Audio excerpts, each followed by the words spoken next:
Hello, Divorcing Gracefully and Beyond sisters. Welcome to the Divorcing Gracefully and Beyond show. And today we have a very special guest. Janis is here with us, and I will let Janis introduce herself to you in just a moment.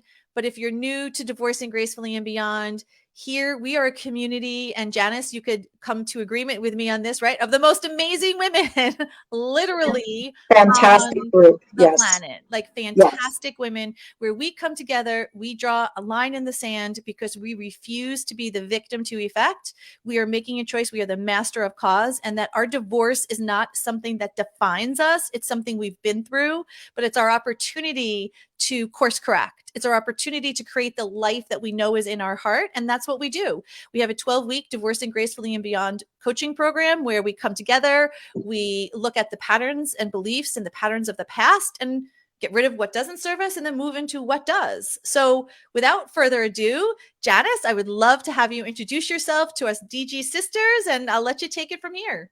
Hello.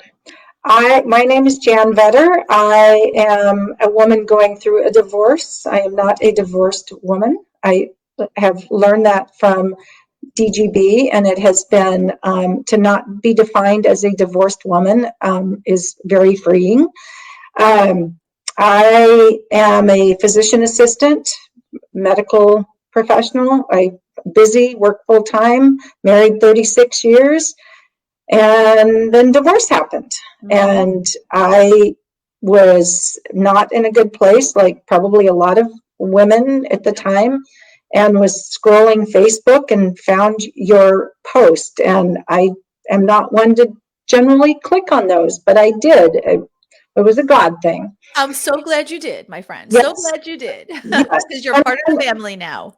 One of the things that really stood out on my phone call with you when you were saying, let's talk and see if this is a match, was what do you see in your future? And I said, I have no idea. And you were very affirming and said, yep, that's pretty much where I would expect you to be at this point, not having any clue of what your future is going to look like, just kind of in this bowl of like unknown and figuring things out. So that was your conversation was what prompted me to say, okay, I'm going to do this. I need to do this for me. I haven't been taking care of me. I'm going to take care of me. And it's been quite a journey.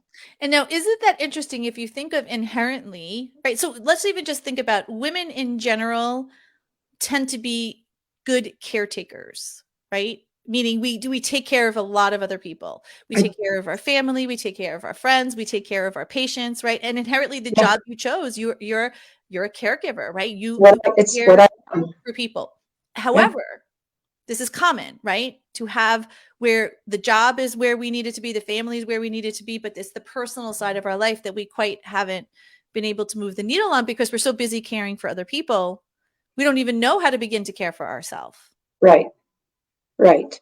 And I've been a people pleaser. My mother, I was raised by a borderline personality disordered mother. And so you learn coping skills, not necessarily good ones growing up. That's a really good point to put out there, right? We learn the skills that we need in order to survive. Now, and you did, right? And many times in successful professional women, what will happen is we will overcompensate in those areas too. We tend to be we'll be very driven, right? We'll be in those areas. But again, on the personal side, not so much. Not so much. Yes. I have through DGB, really, I have recognized those unhealthy coping skills and have gradually, well, maybe not gradually, because this has been a fairly fast process of recognizing that and learning to step up for myself and put healthy boundaries down. And it's been amazing. Yes. Truly amazing. I don't think any amount of therapy could have helped me do that. And it's made me grateful for my divorce. Yeah. And I want everybody who's listening to Janice now to really hear that, because we're not denying the divorce. We're not saying the No, divorce was easy. We're not saying that it was something that we wanted or we even planned on having. It wasn't, right? But what we are saying is we know enough now that we're not caught in the feeling. We understand the fact, and the fact is there is a reason why we went through it, and it's projecting us into a better path. Now we're using the divorce as a catalyst. We're in a better yes, place. yes, 100%. I went hiking with a friend yesterday, and she said, I, how are you doing? And I said, I am doing great. I took the took the step, and I told her briefly about DGB. Yep. She's happily married. And she said, I am so glad because I just felt so bad for you and I didn't know what to say. And I said, you can say congratulations. You can be happy for me now. I said, not 6 months ago, but I can honestly, and she was just so happy to hear that. And I meant it. And isn't Um, it nice when you're able to say, because this is something that we talk about in DGB, right? Is we're not going to lower ourselves to meet someone else's expectation. That when someone says to us, like, how are you doing? We could truly and honestly look at them in the eye and say, I'm doing great. yeah, And not have to worry about making ourselves small and playing the role, oh, it's tough or it's hard or getting caught in the story. No, it's like, I am doing great. yeah, And you're yeah, giving yourself the permission to show up truly who you are. But here's what I love about that, Janice, is we are breaking the trends of what people expect a divorced woman to be, right? Because people oh, expect absolutely. divorced women to be a puddle of themselves or a Yep, mess or struggling, or they'll want to get in the conversation and talk about how bad men are, how bad relationships are. And what we're doing is we are breaking that mold and saying that is absolutely not the standard that we live by, right? yeah, We live by the standard yes, of exceptional life, and yes, that we have a reverence for our life. And just because we've been through a divorce, it doesn't define what our possibility is. It doesn't define what's in our heart. And when we get to tap into that heart, when now day one, which I love how we're talking about this, right? When you started yeah, day one, the vision was unclear. And as I said to you, congratulations, you're normal, you're a human. This is exactly where I expect you to be, because when we're in yeah, survival mode, our brain literally shuts us off from creation because it right, only wants to keep you alive. It's going to scan the environment for threats. It's going to look at yeah, what could go wrong. And that's why so many women, when they're in the phase that you were when you first started Divorcing Gracefully and Beyond, they don't see hope. right, They don't see possibility because the survival part of their brain is preventing them from doing that. Now, again, our brain is working the way it's supposed to, right? However, it doesn't serve us. And so now we get to say, wait a minute, our brain is working the way it's supposed to, which is great. But just because we have a feeling doesn't mean it's true, right? And just because we have a thought doesn't mean it's a fact. Feelings are not facts. That, wait a minute, I actually can command my brain yeah. to think what I wanted to think. So what do you think about that? Like that whole thing about kind of commanding our brain versus it commanding us? If you told me that 10 weeks ago or 8 weeks ago, I think 10 weeks, I would have said, Yeah.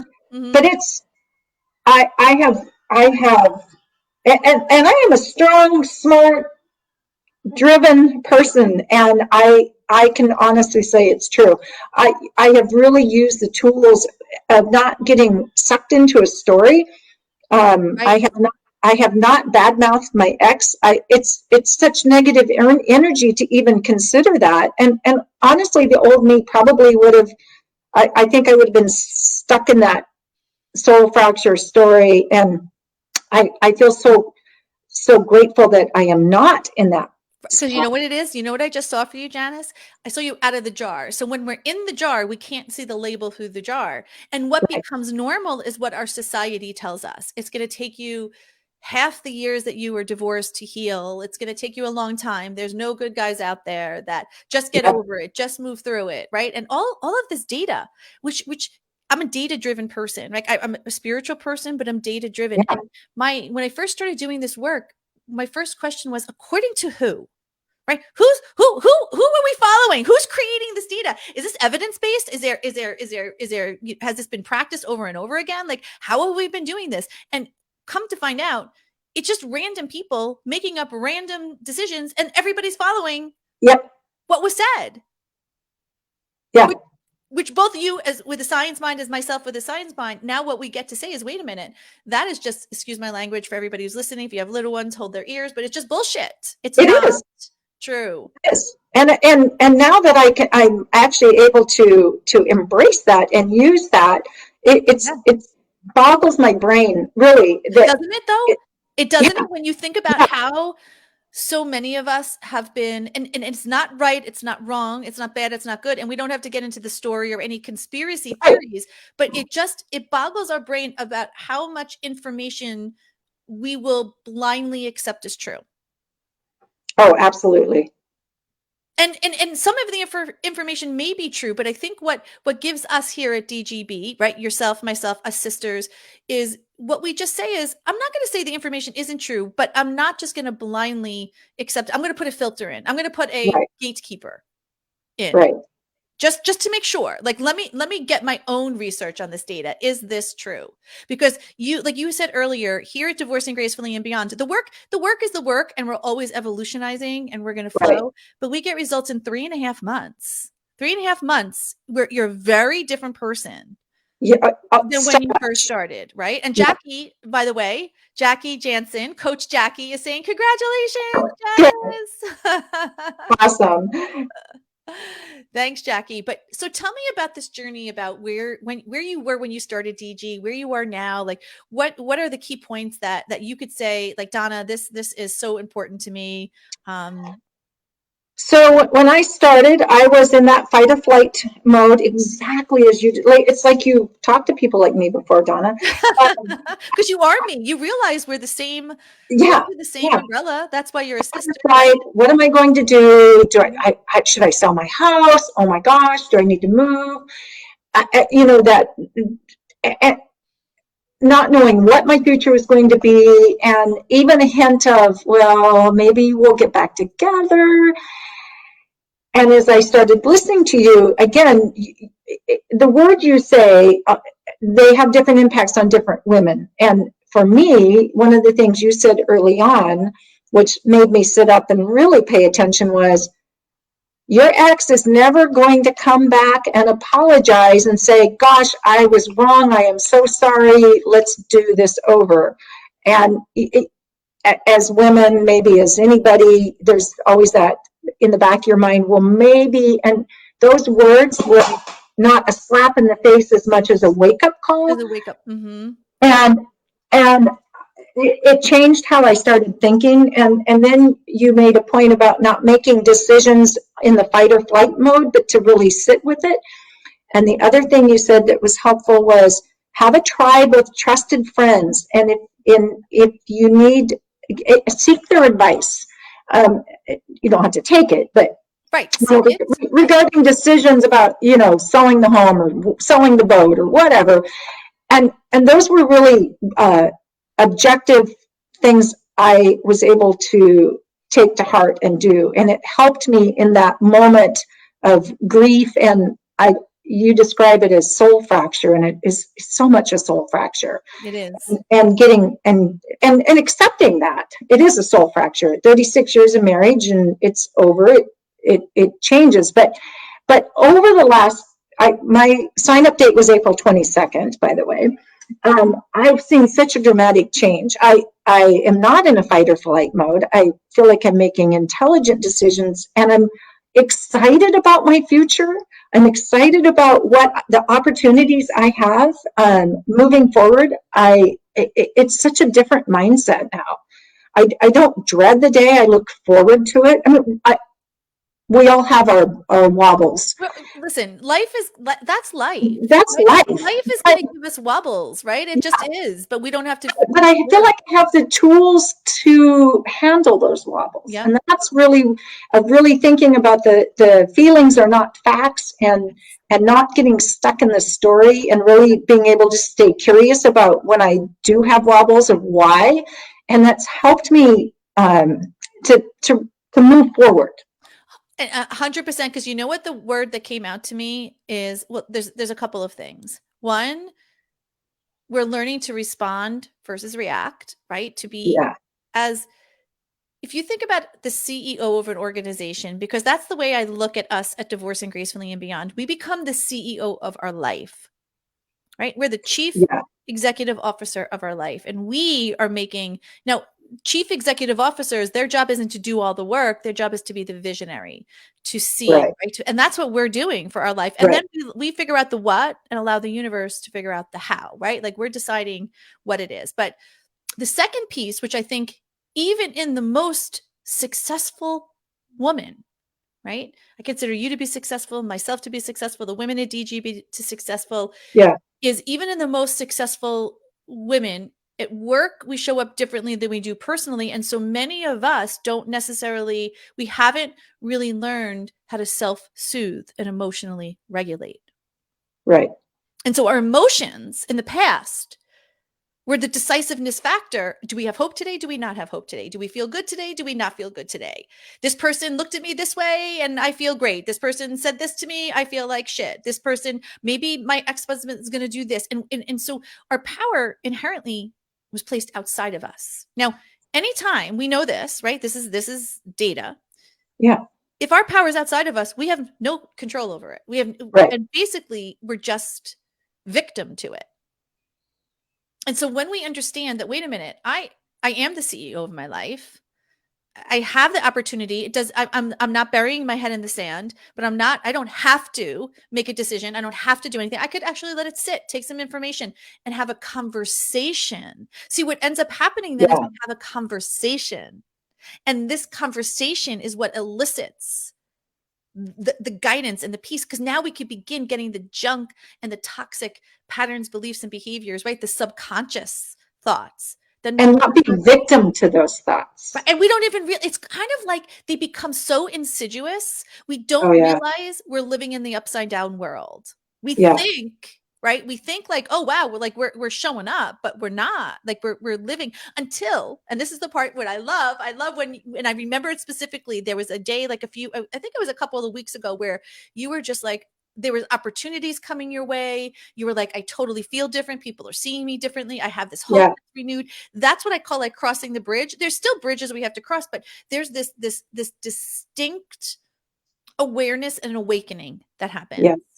right? And you just know you're no longer in fear. Right. Doesn't mean it's It's unicorns and it's butterflies, a huge shift. but you just know, right? It's a Right. huge shift. Yeah. And that's what happens. So now when we get rid of the old patterns, beliefs, and behaviors, there's this space, and now we can begin to see. We could begin to create. And even if we don't know Right. what it is exactly, because again, we've been sort of hijacked by these emotions for a long period of time, right? Oh, absolutely. And even emotionally terrorized by Yeah. them. No, 100% I call fearful. it like emotional terrorism, but Yes, just fearful of being alone, fearful of being rejected, always. fearful of And not always feel being for loved. what will happen, what won't happen, where Yeah, am I, the future, the past, the present. I mean, yeah, it's all around.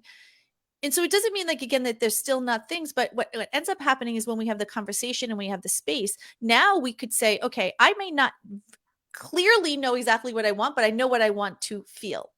right. Now, once you have that and that seed is planted, now it's just a matter of time, because the vision will come. Now we get out of the jar. We actually get to look at the label and say, oh my God, that's where I've been the whole time. Like, oh my God. But now we get to say this jar doesn't fit us anymore, right? Right. It's almost like we molt out of it. It's and the past of how we were operating for so many years in this level of just what I'd say lack mentality, for lack of better terms, right? But this lack Right. mentality, what was our normal, now when we vibe back into that lack, it's like, oh, this doesn't feel like, if we feel so different from it. And Yeah. we distinctly know the difference when we're in the right energetic frequency and when we're not.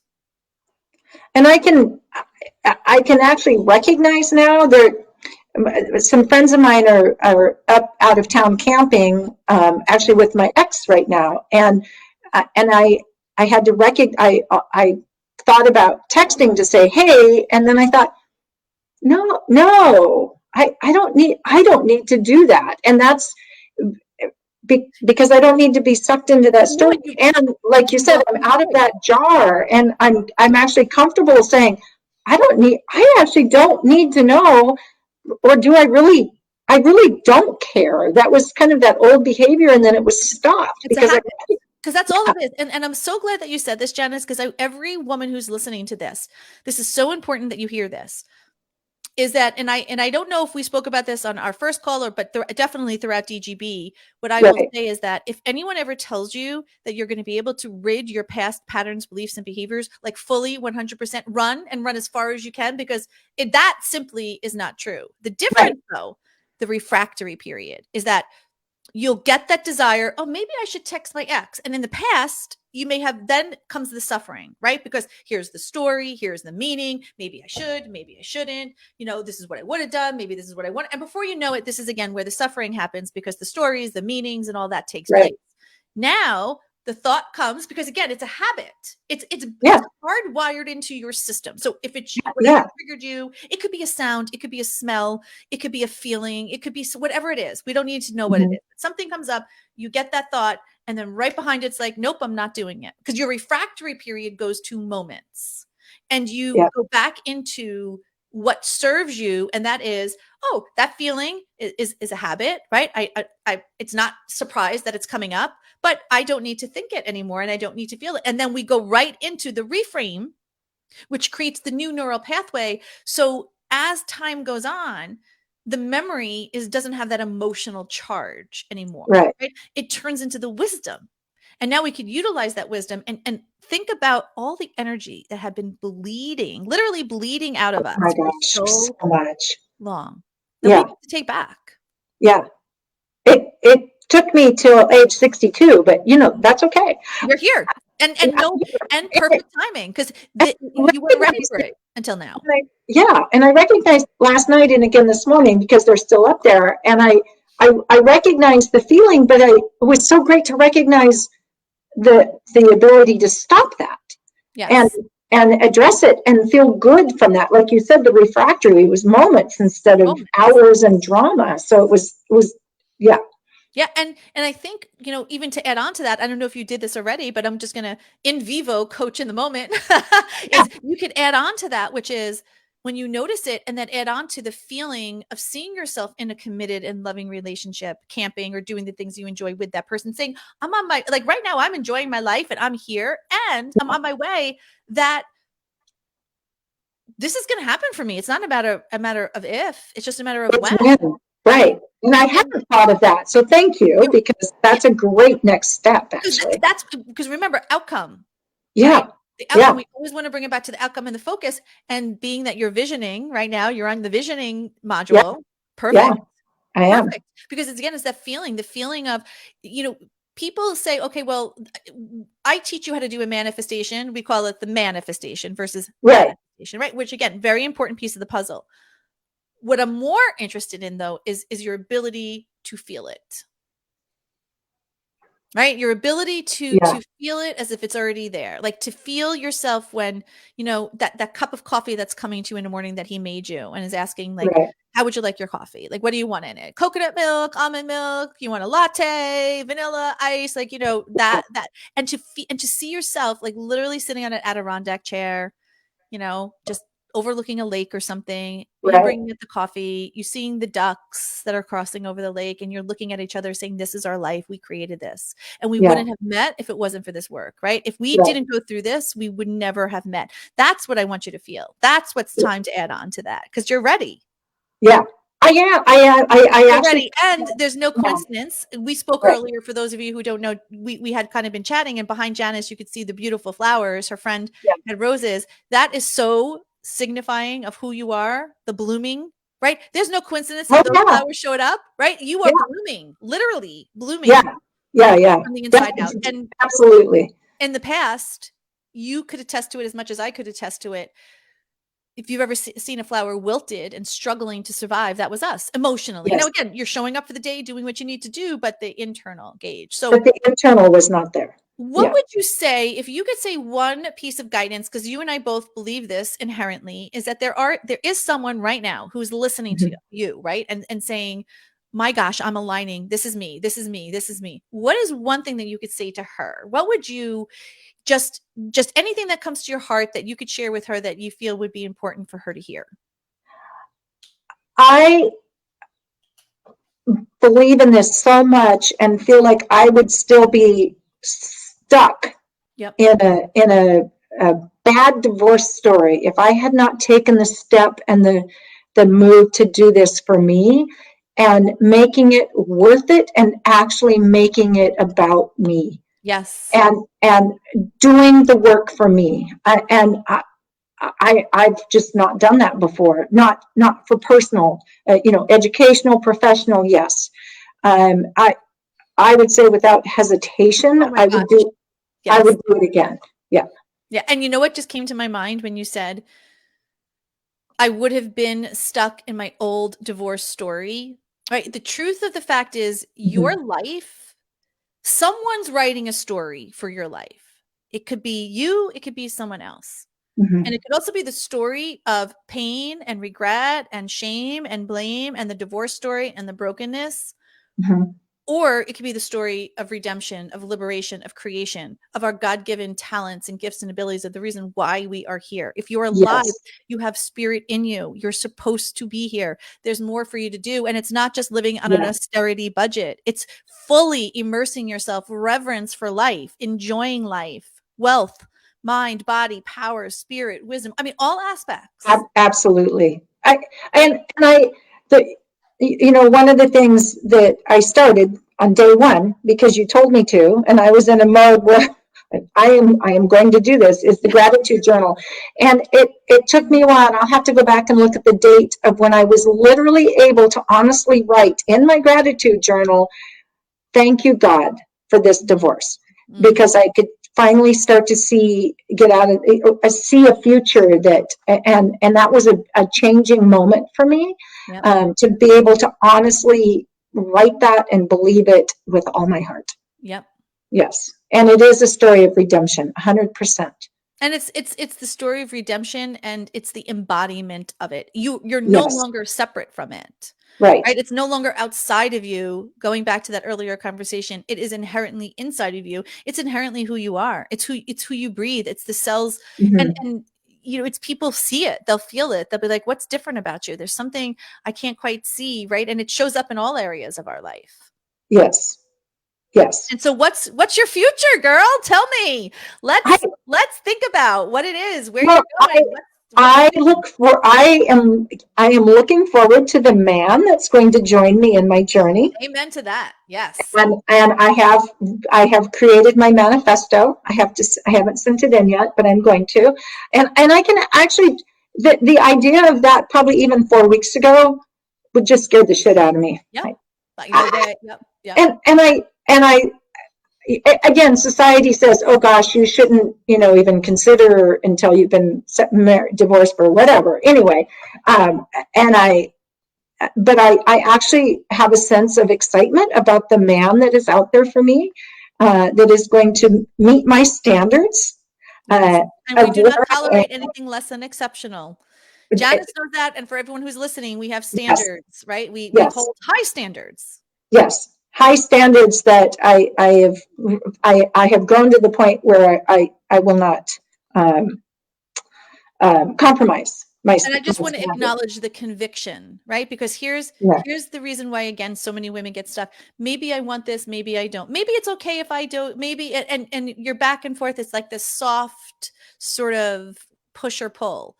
And what that just gives is chaotic energy. The conviction of I will not settle for anything less than this. Yes. Right? This is the conviction. This is what. And also, as much as we love people, and as much as we loved our loved ones, and as much as we love our families, the conviction to choose you. Yes. And unapologetically say, I know what people are saying. I know what the world is saying we should or shouldn't do. And you know what I say, don't should on me, right? But I'm not blindly not hearing that data. I'm hearing it. And I am making the decision for me. It's great that they think that way, but here's how I'm showing up. And I'm not looking for validation. I'm not looking for permission. And being unapologetic. and being unapologetic. This Yes. is how I'm showing up. This is my goal. This is my standard. Yeah. Because another thing, if we think about the spiritual aspect of our lives, like we are energetic human beings, right? Right. We are created by energy, right? And that's how we are operating on an energetic level of vibrational frequency. No one could hear God's purpose for your life other than you. Right? I think back when Noah Yeah. was, when he was called to create the ship, right? Right. And people are like, wait a minute, we don't get rain here. This is, and they mocked him, they made fun of him and his Yeah. family, right? But he heard the message. Could you imagine he didn't heed that call? He Yeah. didn't hear the message. Yeah. And so many Yeah. times we have messages that to what I call the muggle world, to the outside world, people will think you're crazy. Right. And we've got to remember too that our family and our friends, wonderful, right? But their intention is to make you feel better so they could feel better. And they only know how to Yeah. guide you based on what works for them. Right. And again, their Yeah. intention is beautiful and wonderful, but they don't hear the calling. Right. And so what may look like, people may look at us at DGB, and we say this all the time on the Q&A calls, if people would see what we were doing and the thoughts and what we were creating, and they would think like we were off our rockers, right? Like, Yes. really, Yes. but we don't. We have a love for people. We have a love for humanity. We have a love for our family, but we come Yeah. first, and we are unapologetic to the calling in our heart, because it is, we're ready for it. We're answering the call. Yes, absolutely. And I love that in you. And this is the part, Janis 2.0, right? This is, you've always had it within you when you started DGB, but a huge shift has been the conviction and the belief system. And remember how, do we speak about this? How when you first start DGB, I kind of liken, myself to be your surrogate, meaning I'm holding a belief for you that you know that it's there, but you don't quite have the belief system yet to fully believe it on your own. Like, right. It's otherwise you wouldn't be here, right? If you didn't have that belief system, you wouldn't be there. But we're not quite fully formed yet to say, I inherently believe it in myself. And I say, let me be your surrogate. I am going to hold this belief system until the point comes where you are fully capable of holding it on your own. And when that time comes, I pass the flag, and man, that flag has been passed. All right. Like, you are there. And you actually reminded me of something. So early on, and probably up until about 2 weeks ago, and I've been much more mindful of of my thought processes. So, and more introspective in a good way, not perseverating. Early on, I thought, oh my gosh, and the coaching calls are amazing, and the calls with Jackie and Katie, and I desperately needed those. I needed your surrogacy to just keep me. And I've realized in the last couple of weeks, I look forward to the coaching calls, but I don't have a sense of panic when my 12 weeks ends. Whereas probably even 2 weeks ago, I thought, oh, what am I going to do when my 12 weeks is up? Oh my gosh. And I've grown. I am on the brink. My ears, because you have, and you're ready. And it's I liken it to, we've been through school, we've graduated school, going on to college, we're going on for our masters. And yes, it's different, but there's excitement and there's hope, because we know we're going on to the next level. And there's a knowing, like you said, that this person who's going to be your partner is coming. He's coming. And in the meantime, you're kicking ass at work, you're kicking ass at home, like you're living life, you're having fun. And so in the meantime, we're living life, right? Like this is what we do. We don't wait for all of our ducks to be in a row. We're living the life as the woman who we're creating her to be, right? So if you think about the identity as a woman who's with her soulmate and her partner, who's showing up absolute and complete, who's showing up completely confident in who she is, we're living that now.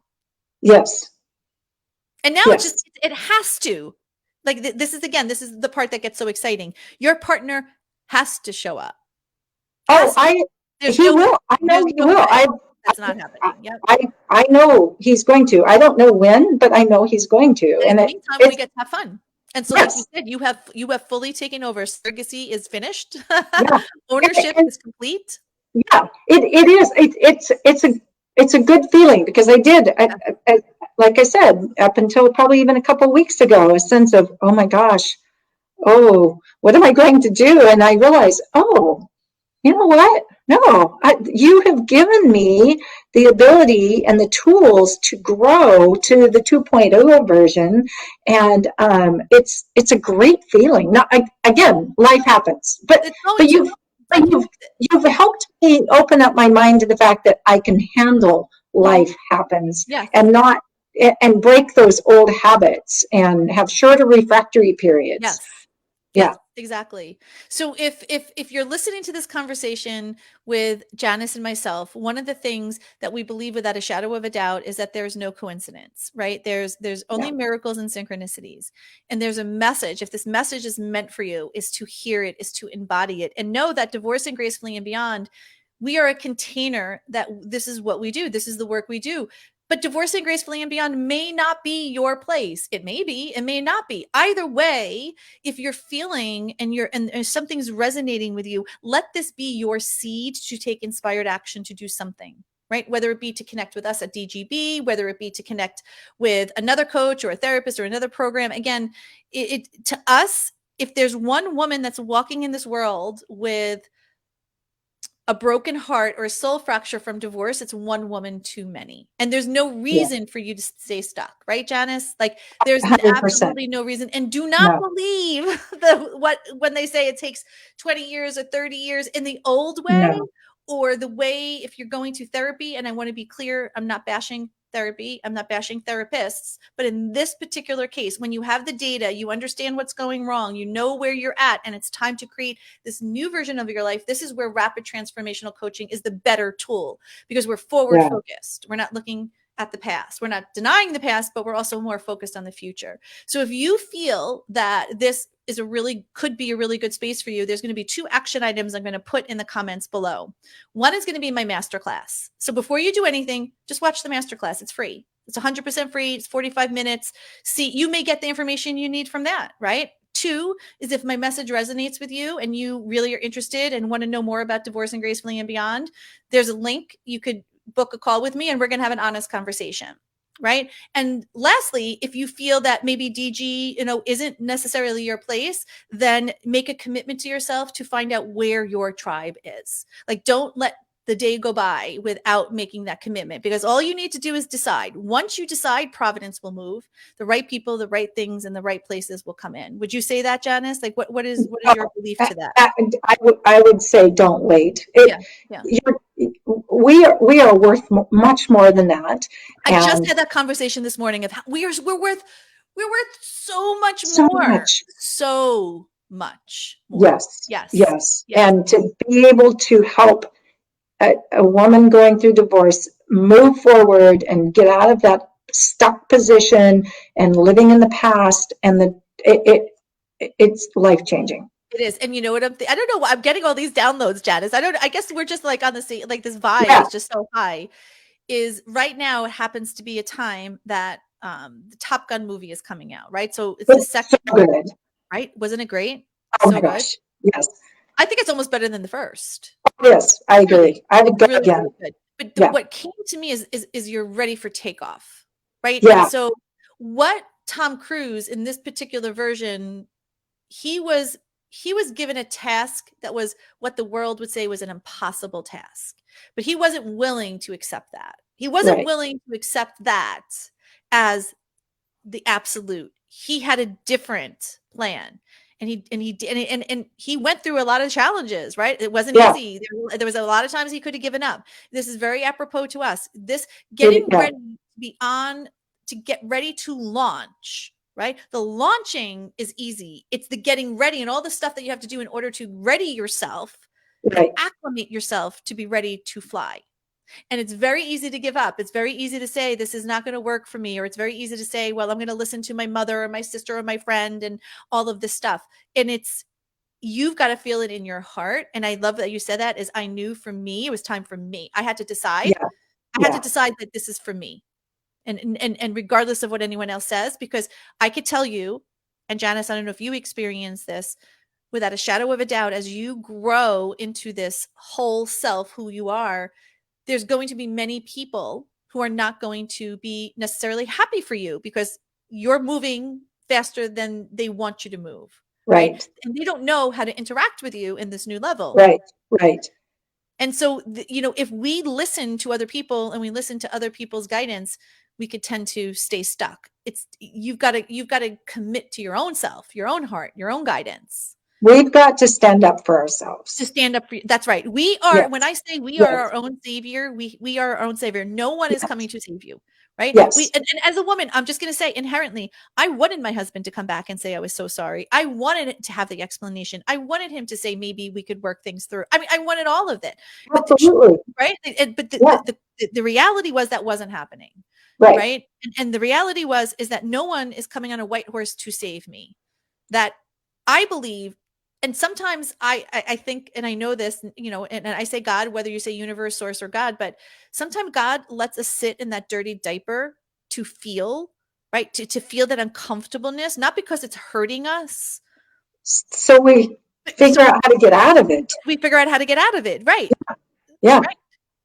I think about, even with my daughters as they're growing and they're coming of age, right? They're growing into young women. I want to go in and help them and save them per se, but I don't, because I'm not helping them. You're not. As a parent, as a loving parent, my role is to hopefully have parented them up to the point, right, when they're 18, that have given them tools, but to give them the availability for their brain to work, to ask the right questions in the conversation so they could figure it out. Right. It's the same thing. I know you may want, and I'm saying this generally speaking, you may want things to be healed and saved, and they could 100% can, but no one's going to do it for you. Right. You've got to go and make that decision and go into your heart. And I could tell you, as Janis is, as I am, if Janis could do it, so could you. If I could do it, so could you. And there is nothing greater than the liberation of your soul, where you, like you said, you're waking up in peace. There's billions of people in this world, billions of people who are waking up every day suffering. Yeah. How many people are in the world at this point? What are we at? 8 billion? Yeah. Let's just say average. I could be way off. It could be 10 billion. I'm just going to say whatever the billion number of is. Half of those, let's just say, are women, right? So say 4 billion. And about 60% of those, 50, 60%, 2 billion, 3 billion plus are probably divorced or going through a relationship challenge or a problem, right? There's so many people in this world that are waking up suffering. That's not our plan. Our plan isn't to suffer. Our plan is to be abundant and to live and to flourish. And you were doing, offering an option, an opportunity for them to change that story. I love it. I love that. 100%. Yep. Because again, a story is going to be written, right? The story will be written. And that means that someone else will write the story for you, or subconscious patterns will write the story for you. Right. And we can only write one story. And it's going to be one of liberation or one of suffering. You cannot write 2 stories at the same time. It's impossible. But we can change the story. We can choose to step in and change it. And that's, or change the ending. Change the ending. Yep. Change the beginning. So awesome. Well, my friend, we could talk probably for hours, but thank you. Thank you so much. I'm so happy to have you here. And going back to you, if you're listening and this story is resonating, use this as your permission slip to choose you, right? Because this isn't about asking permission or asking for validation. This is just aligning to your call, because the next step will appear for you. So take that inspired action. Take it from me too. In the beginning of my journey, it took me about 5 to 7 years to take any action, because I was just so fear-based. That's why I do the work I do now. So you could save 10 years of your life, like literally. You don't have to make the mistake that I did. Right. So take that action, because here's what can happen is years go by really fast. Like before you know it, 2 years go by, 3 years go by, 5 years go by. Don't let that be you. Step up into yourself now. Choose yourself. And with that said, sending everybody love. I'll see you guys later, Janis. I'll see you on the Q&A calls. I'll see you back in the neighborhood, the DGB community. Any last parting words you want to say before we close? Yes. Don't wait to step up for yourself, and either reach out to Donna, or like she said, do what you need to do to change change your future and get out of the past and Yep. get unstuck. Get out of the It's past, get literally life changing. Yep. And Yeah. you know what, going just to sort of, just before we close, is that decisiveness. It doesn't have to be difficult. It doesn't have to be hard. There doesn't have to be a No. story. It's just making the decision. I'm deciding to get unstuck. I'm deciding to create my future, and then having the faith to know that the people, places, and tools will show itself to you. Yeah. That's it. Yeah. So with that said, have a great day, and I'll see everybody on the other side. Bye. Thank you.